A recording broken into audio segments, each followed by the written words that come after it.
Phone ఎవరితో మాట్లాడుతున్నావు? పొద్దుగల పాల ప్యాకెట్ తీసుకొని కూడా లేట్ వస్తున్నావు. ఈ మధ్యలో రాత్రికి కూడా ఇంటికి లేట్ వస్తున్నావు. పనికి పోయినప్పుడు కూడా ఫోన్ చేస్తే ఫోన్ బిజీ వస్తున్నావు. సంసారం మొత్తం నాశనం చేస్తున్నావు. ఇక ఆపు. ఎందుకే మొగోళ్ళని ఇట్లా టార్చర్ పెడతారు? అసలు మా మొగోళ్ళను చెడగొడుతున్నదే మీరు. ప్రతిదానికి మొగోని మీద అనుమానం పడి మొగోనికి లేని ఆలోచనలు తెప్పిస్తున్నదే మీరు.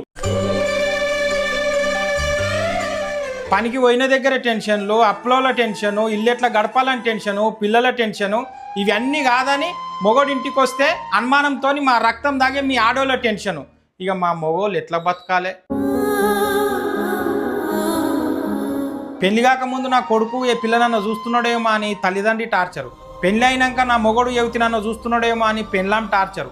మొగోనికి అక్కడ మనశ్శాంతి లేదు, ఇక్కడ మనశ్శాంతి లేదు. చాలా మంది మొగోళ్ళు ఈ అనుమానం టార్చర్తోనే మధ్యలోనే పైకి పోతున్నారు.